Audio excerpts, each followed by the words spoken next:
É isso que eu acho que a população, aquele cidadão que vai votar no dia 7 de outubro, espera. E com isso facilitar o processo de deliberação no parlamento, você também não pode ir por um caminho.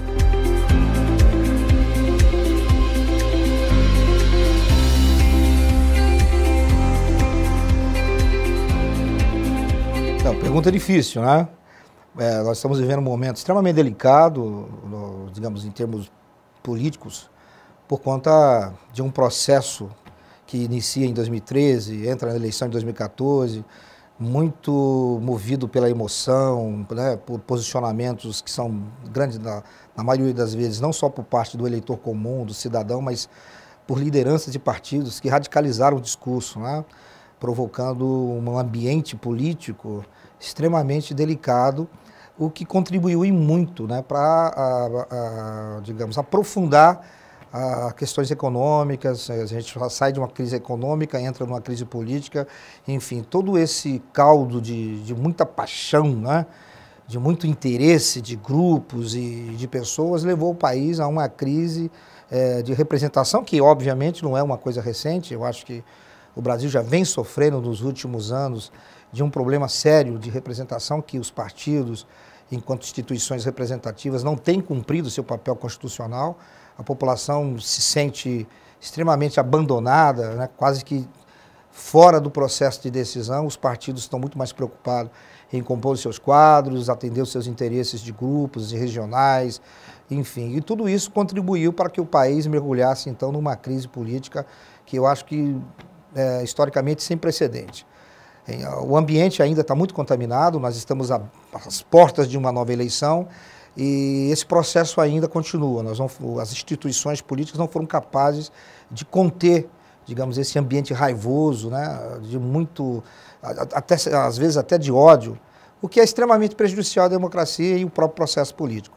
Mas eu acredito que essas eleições de outubro agora, independentemente de quem ganhe, espero, né, que as lideranças políticas, o povo brasileiro é sábio, apesar de às vezes a gente pensar que o eleitorado decide de forma errada, equivocada, né, dependendo da posição ideológica, mas eu acho que essas eleições podem ser digamos, um ponto de início, né, para que a gente possa prosseguir, independentemente de quem ganhar, a presidência da República, conduzir o país a solucionar os graves problemas econômicos que nós temos, né, as reformas que precisam ser feitas e também um ambiente no Congresso um pouco renovado, mesmo que alguns nomes se reelejam. Eu acho que a gente vai ter uma certa renovação que pode contribuir também com, digamos, a pacificação do ambiente político nacional.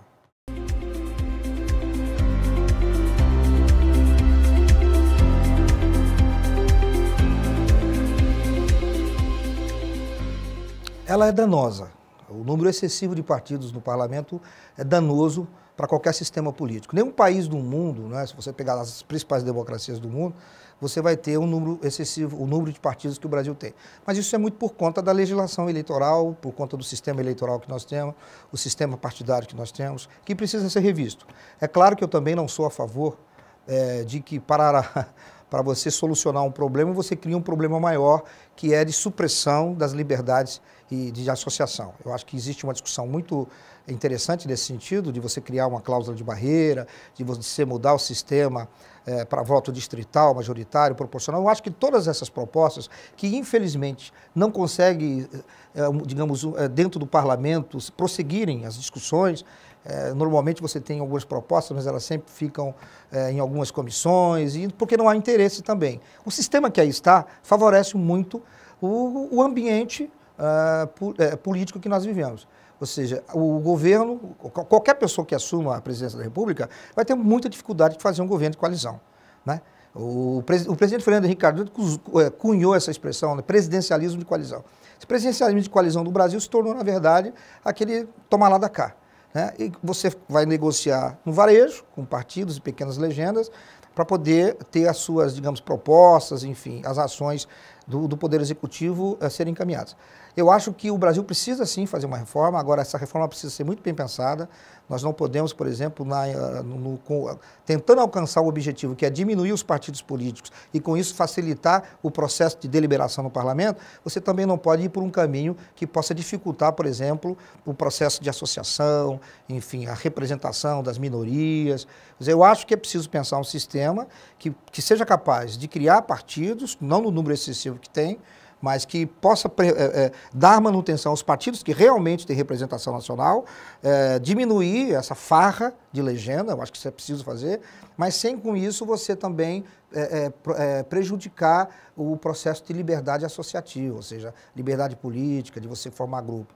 Tudo isso tem que ser pensado com muita seriedade, sem paixão. O grande problema é que, quando você coloca essa discussão na mesa, ela sempre é movida por interesses de grupos, de partidos que têm, por um lado, alguns que são mais radicais, que querem mudar tudo o que é errado, porque o sistema partidário, político, o eleitoral no Brasil ainda é recente.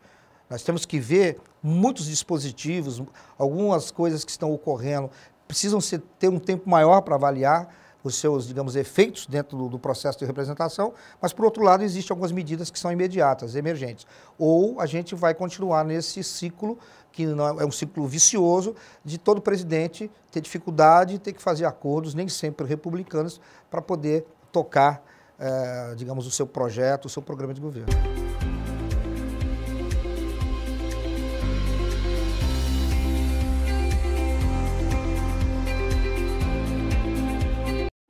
Já gerou, né? Eu acho que hoje há um certo sentimento de que a justiça não é para todos, a justiça é seletiva, há uma desesperança por parte do povo, ou seja, o cidadão comum, o trabalhador, em relação aos seus representantes, ou seja, aqueles que detêm os cargos, que são responsáveis em conduzir as políticas, enfim. Então, todo esse quadro já está colocado e ele é consequência das perguntas anteriores, né? Então, é todo um processo que vem se desenvolvendo no Brasil, que também eu acho, às vezes, o brasileiro tem um hábito, às vezes, de também achar que as coisas precisam ser resolvidas para ontem. Nós somos uma democracia muito jovem ainda. Nós estamos praticamente há 30 anos depois da abertura política, do processo de democratização do país. Portanto, nós temos todos o povo brasileiro tem todo o direito de errar, né? E agora, é preciso também cobrar mais responsabilidade, mais seriedade com a coisa pública. O problema da transparência no Brasil e da corrupção, né? Ou seja, há corrupção porque tem pouca transparência. Nós temos também pouca transparência porque não é interesse de uma parte significativa, porque também a gente não pode generalizar. Eu não sou adepto àquele discurso que todo político não presta, nenhum partido presta, todas as instituições brasileiras, como se isso fosse possível. Não, nós chegamos até aqui, o Brasil conseguiu um salto qualitativo em termos de direitos, políticas públicas, liberdades individuais, liberdades políticas, que não é qualquer país do mundo que tem conseguido. Agora, com tudo isso também vieram os problemas. Esses problemas são problemas característicos de uma cultura política que nós temos, né? Das oligarquias regionais, do problema que a gente tem de construir um processo político, partidário que seja muito mais movido por uma questão burocrática, mais racionalizada, muita emoção, muita paixão, né, Então, tudo isso que faz parte da cultura brasileira. A gente precisa entender isso também. Às vezes eu fico assustado com pessoas que estão ocupando o cargo na República, às vezes professores, né, que pensam, porque nos Estados Unidos, gente, os Estados Unidos é uma outra cultura.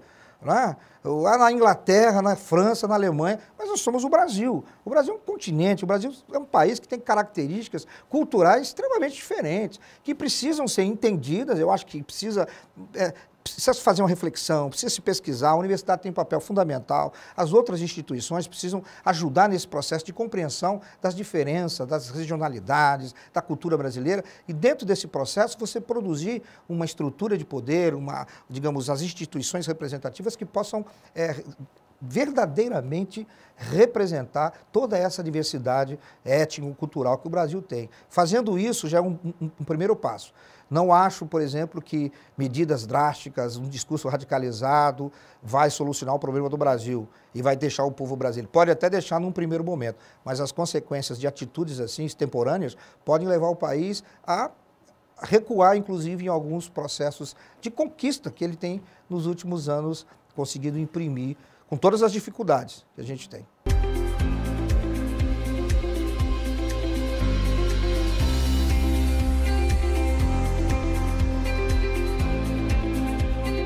Olha, se nós não tivéssemos um problema gravíssimo de segurança pública no Brasil, no Acre, depois a gente pode falar à parte, dificilmente nós teríamos, por exemplo, um candidato com um discurso, não é?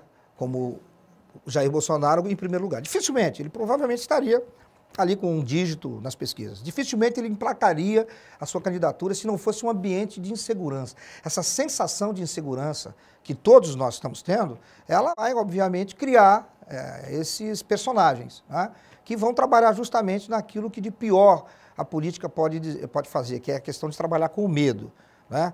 Ou seja, o medo leva as pessoas a atitudes radicalizadas. E essas candidaturas, nesse ambiente, têm todas as condições digamos, de progredir, porque fazem um discurso radicalizado de que o problema da segurança é exatamente na eliminação daquele que você julga inimigo, né, sem atentar para uma reflexão mais profunda do que é a segurança pública no Brasil. A segurança pública não vai ser resolvida a bala, como alguns acham que vai.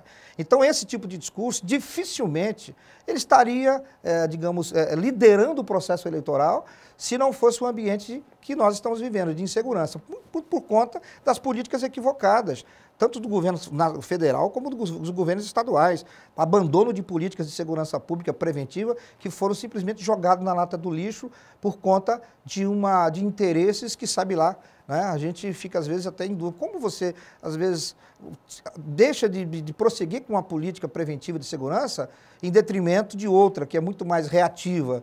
Qual é o interesse que tem por trás disso? Então, veja bem, nós vivemos um ambiente de insegurança, de medo, e esse ambiente favorece a candidaturas e discursos que levam a uma radicalização, né, a colocar a sociedade em oposição, a você enxergar, inclusive, aquele que faz um discurso mais ameno, de reflexão sobre a segurança pública, ser acusado, inclusive, de defender bandido. Como se isso fosse possível. Qualquer pessoa de bom senso jamais enxergaria, por exemplo, no professor universitário, no militante do movimento social, enfim, dos direitos humanos, quando faz o discurso dos direitos humanos, é impressionante. O cara é simplesmente alvo de uma violência gratuita por conta de que ele está dizendo, olha, calma, a segurança pública não reside simplesmente em prisões, né? Mas isso é muito por conta desse ambiente nocivo, né? que infelizmente, nos últimos anos, e aqui no Acre também, tem proliferado, né? De muita violência, de insegurança, mas eu creio, né, sempre muito esperançoso, de que esses problemas possam ser colocados no trilho, as discussões e a participação popular é super importante, é preciso ouvir a população. Não dá para você pensar segurança pública. Aliás, não dá para pensar absolutamente nada se você não ouvir o que o povo tem para dizer. É preciso criar mecanismos de inserção da população, do cidadão comum, nos debates, nas arenas decisórias. Isso é extremamente importante. Não se faz democracia sem povo. Eu acho que muito do que nós estamos colhendo hoje é por conta de decisões políticas equivocadas decididas dentro de gabinete executivo.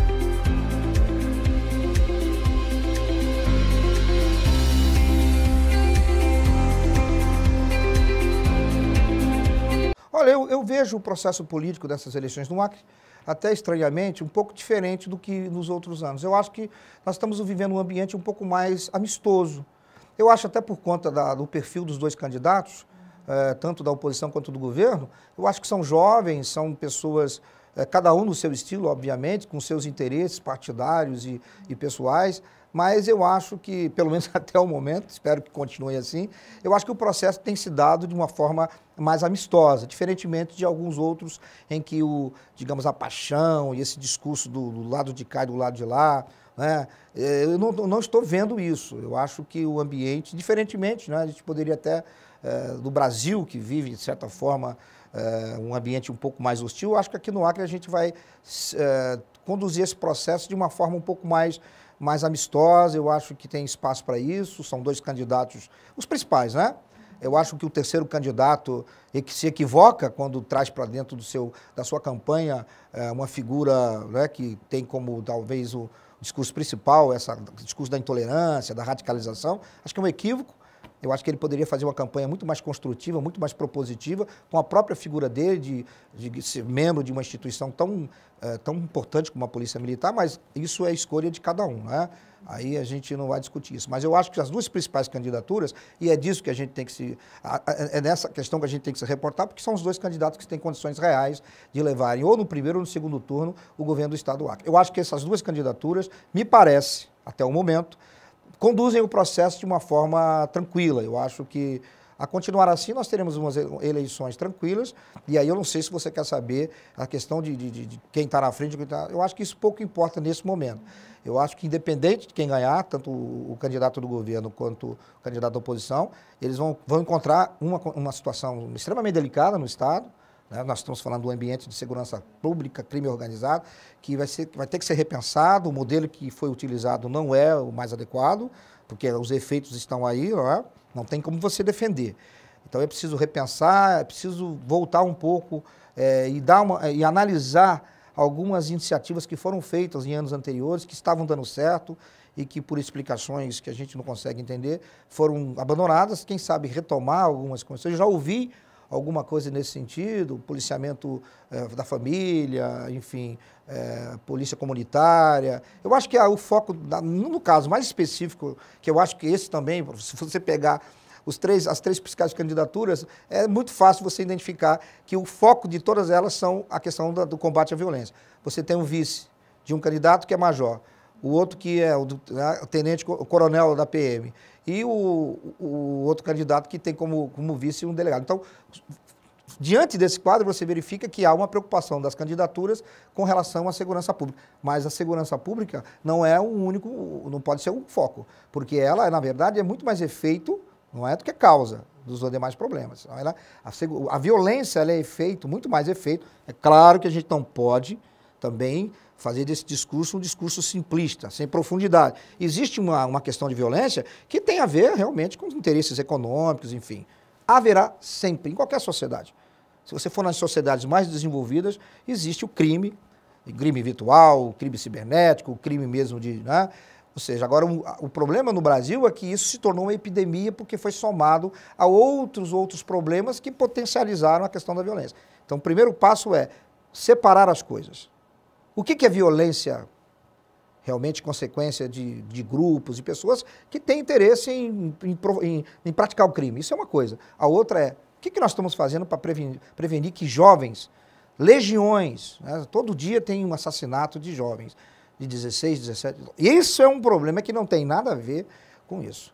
Então, eu acho que as duas candidaturas, já que estão tão preocupadas em se apresentarem como aqueles que vão cuidar dessa coisa tão sensível à população, devem se preocupar com isso. Primeiro separar o que é uma coisa, o que é outra coisa, e depois sim. Nessa aqui é repressão, é controle, é repressão, é deixar essa moçada, né, fora da sociedade. Agora, a outra grande parcela é o que nós podemos fazer em termos de políticas públicas preventivas. A juventude, cultura, trabalho, enfim, infraestrutura, enfim, participação novamente. A gente fala sempre de democracia e no Brasil a democracia, a participação sempre do povo é muito ficção. Então nós temos que fazer com que essa participação seja efetiva, né? Ou seja, na periferia, chamar esse pessoal para conversar, pai, mãe, filho, o que está acontecendo, escola, e o policiamento tem que estar ali, parceiro, junto, para resolver o problema. Se a gente construir esse ambiente, eu tenho certeza que os níveis de violência serão reduzidos, mas não a curto prazo. Eu já disse isso em uma outra entrevista na televisão. Nenhuma solução para esse problema é uma solução de curto prazo. É solução de médio e longo prazo. Estamos dispostos a pagar esse preço? Essa é a grande questão.